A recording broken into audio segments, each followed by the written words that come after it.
Hello students आज हम करने वाले एक्सरसाइज 6.1। देखो क्वेश्चन नंबर 1 क्या है यहाँ पे।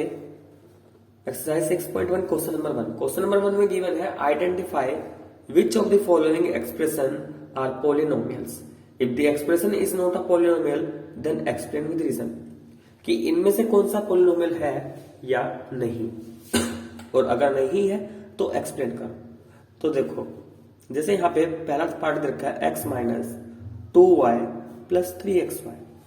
देखो अगर ये पोलिनोमियल है, अगर हमें ये चेक करना है तो हम क्या करेंगे। सबसे पहली बात, जो भी वेरिएबल आएंगे, जितने भी वेरिएबल प्रेजेंट होंगे, एक तो वो सब हमारे न्यूमेटर में होने चाहिए। कहाँ होने चाहिए? न्यूमेटर में, यानी कि x upon constant, y upon some constant. लेकिन ऐसा ना हो कहीं पे कि 2 और नीचे वेरिएबल आ जाए अपॉन में x, यानी कि डिनोमिनेटर वाले पार्ट में वेरिएबल नहीं आना चाहिए। या आ जाए तो उसके लिए और भी कंडीशन हो सकती है, आ भी सकता है कई बार, ठीक है। लेकिन मेन चीज है कि न्यूमेटर में आने के बाद कई बार क्या होता है, वेरिएबल नीचे आ सकता है, लेकिन न्यूमेटर में होने के बाद अगर उसकी वेरिएबल की पावर क्या हो, पॉजिटिव इंटीजर, या तो 0 हो जाए या पॉजिटिव इंटीजर, या एक ऐसी तरह वो होल नंबर हो जाए, तो वो हमारा पोलिनोमियल होगा। तो बस ये दो कंडीशन चेक कर लो कि वेरिएबल न्यूमेटर में होने के बाद पावर हमारी होल नंबर है तो वो हमारा पोलिनोमियल है, वरना नहीं। यहाँ पे देखो वेरिएबल गिवन है, यहाँ पे पावर क्या है, कुछ भी नहीं लिखा पावर में तो, लेकिन ध्यान रहे कुछ भी ना लिखने का होने का मतलब क्या है, पावर 1 है। तो पावर 1 है, यहाँ पे पावर 1 है, यहाँ भी पावर 1 है, यहाँ भी पावर 1 है, तो इसका मतलब ये हमारा क्या है, पोलिनोमियल है। तो यस, ये हमारा पोलिनोमियल है, ठीक है।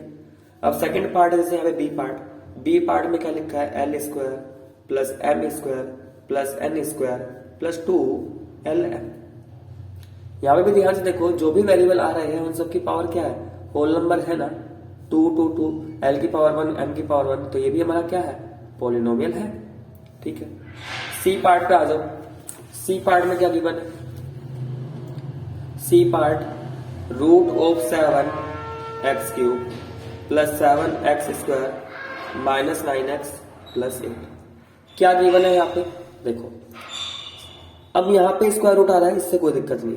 हमें किसकी पावर चेक करनी होती है, सिर्फ वेरिएबल की पावर चेक करनी है। वेरिएबल से पहले जो कांस्टेंट पार्ट लिखे होते हैं वो डेसिमल, फ्रैक्शन, नेगेटिव, रूट कैसे भी आ जाए कोई दिक्कत नहीं।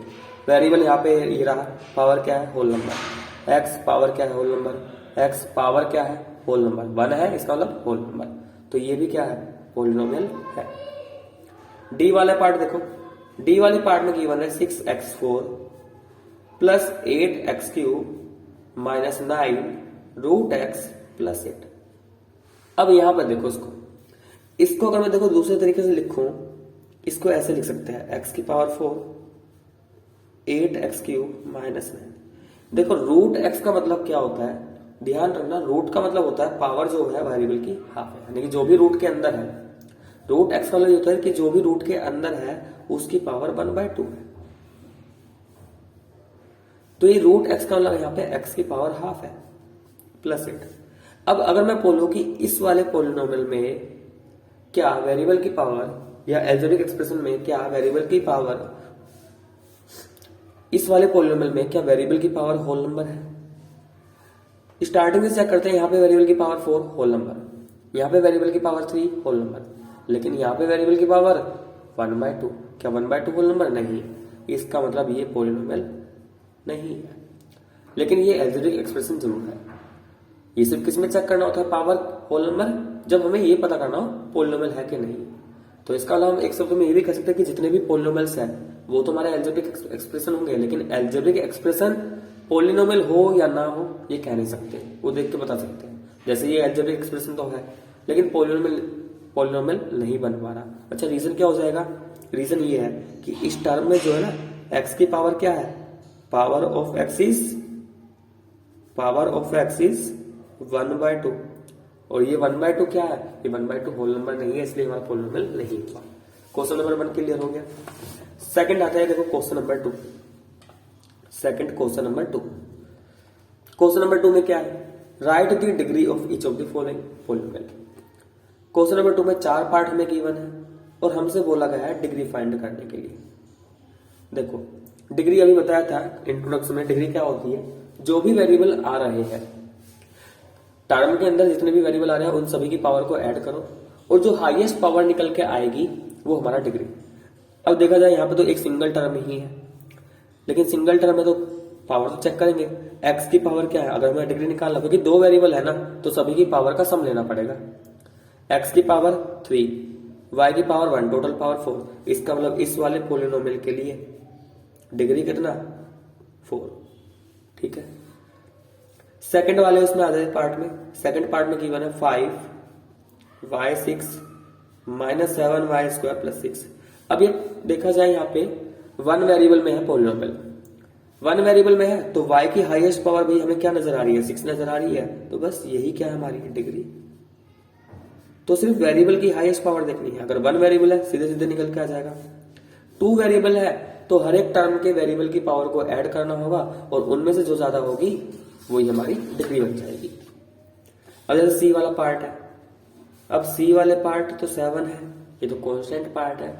देखो तो यहाँ पे एक बात और याद रखना कि जहां भी कांस्टेंट नंबर मिले, सिर्फ कांस्टेंट नंबर, वेरिएबल कुछ भी ना हो, तो वहां पे डिग्री क्या होती है 0 होगी। डिग्री क्या होगी यहाँ पे 0 होगी।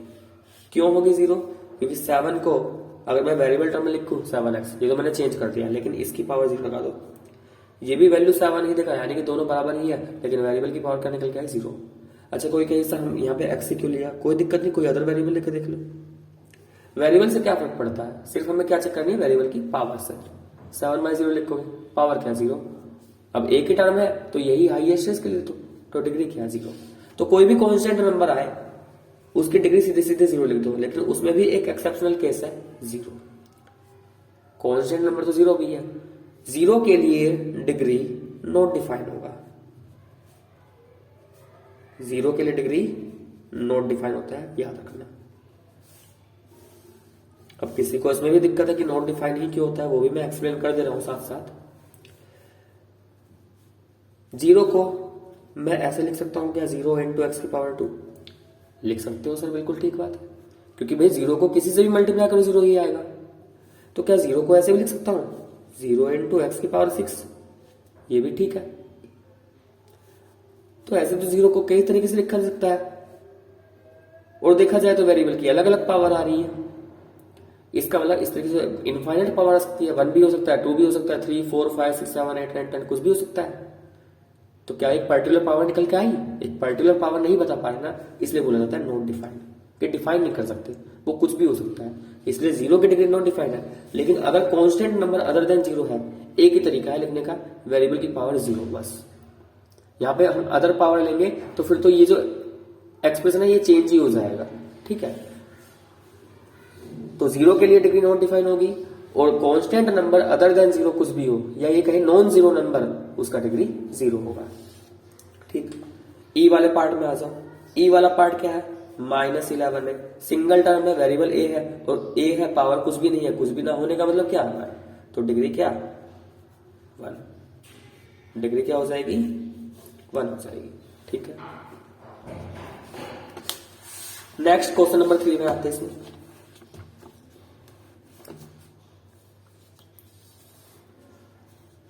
क्वेश्चन नंबर 3 में क्या है यहाँ पे, arrange the terms of the polynomial in ascending order of their degrees. भाई यहाँ पे पॉलिनोमियल के कुछ टर्म है, इनको असेंडिंग ऑर्डर में अरेंज करना है डिग्री के, ठीक है। असेंडिंग मतलब छोटे से बड़ा।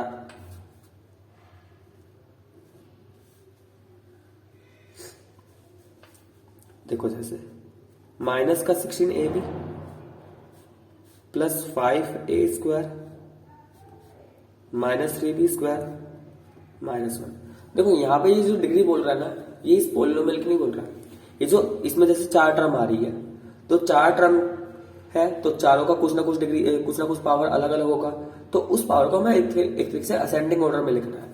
अब जैसे मैं इस वाले टर्म की बात करूं -16ab की, 2 वेरिएबल आ रहा है इसमें, इसकी पावर 1, इसकी पावर 1, टोटल पावर 2, यानी कि इसकी डिग्री 2 हो गई। इसमें पावर क्या है, हाईएस्ट 2 है, इसमें पावर क्या है 2 है। और यहाँ पे तो कांस्टेंट टर्म, अभी बताया कांस्टेंट टर्म में, कांस्टेंट टर्म है तो पावर की, वेरिएबल की पावर क्या होगी 0 होगी, तो सबसे कम तो इसकी है, तो इसको असेंडिंग ऑर्डर में कैसे लिख देंगे, पहले कांस्टेंट वाला, उसके बाद, अच्छा उसके बाद कंफ्यूज रहेगा कि भाई ये लिखे, क्योंकि यहाँ पे तीनों में पावर सेम आ रही 2 to 2, तो अगर सेम पावर है उनमें ऑर्डर चेंज हो सकता है, कोई दिक्कत नहीं। या तो एज इट इज लिख दो या ऐसा कर लो, चलो इसको पहले लिख दिया तो गलती से या बाद में लिख दिया तो उससे कोई फर्क नहीं, यानी कि इन तीनों में आगे पीछे हो भी जाए तो कोई दिक्कत नहीं, क्योंकि है तो तीनों का 2 है और 2 तो बराबर ही है, तो उसमें कोई दिक्कत नहीं। ऐसे बी वाले पार्ट में है, तो बी वाले पार्ट में क्या है, गिवन है 7pq 8p² q² - 6p³। सभी का पावर चेक करते हैं अलग अलग टर्म का। देखो पहले टर्म का देखो पावर क्या है, पहले टर्म के लिए पावर 2, टोटल पावर की बात कर रहा हूँ 2। दूसरे वाले टर्म के लिए टोटल पावर भाई 2 यहाँ पे होगी, 2 यहाँ पे हो गई, टोटल पावर 4। तीसरे टर्म में आ जाओ, एक ही वेरिएबल लेकिन पावर क्या थी, टोटल पावर 3। सबसे कम किसका, 7pq, तो पहले आ गया 7pq। फिर है ये pq वाला, लेकिन क्या है ये -6pq, विद साइन लिखना है टर्म पूरा, और फिर है यहाँ पे +8p² q²। तो ये तो हमारा क्वेश्चन नंबर 3।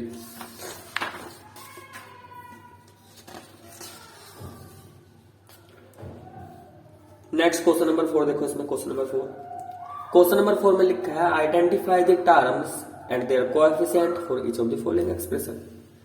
कुछ एक्सप्रेशन गिवन है, कुछ एल्जेब्रिक एक्सप्रेशन गिवन है, और इनके लिए एक तो हमें कोएफिशिएंट बताना है, दूसरा बताना है हमें टर्म्स। सबसे पहले तो टर्म्स बताते हैं। अच्छा ये हमारा 3zy है, 3zy,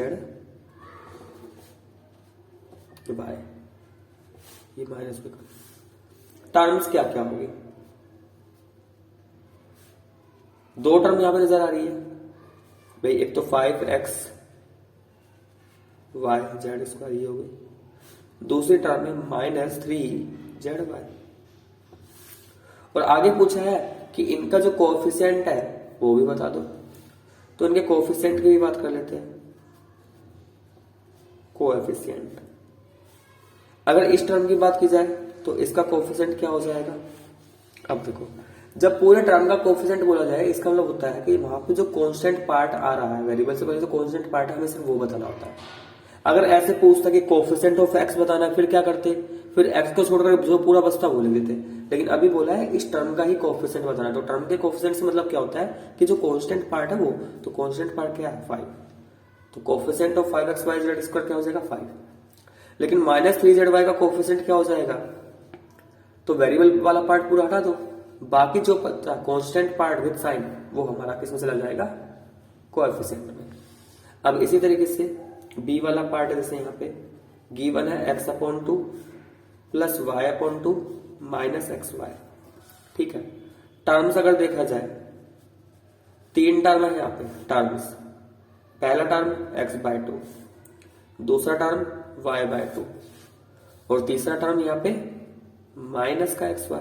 इतना तो क्लियर है, सिर्फ प्लस या माइनस साइन से सेपरेट जो पार्ट है वो टर्म के अंदर।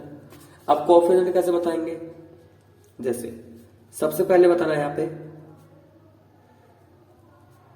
कोएफिशिएंट, इसका कोएफिशिएंट अगर मैं बताऊं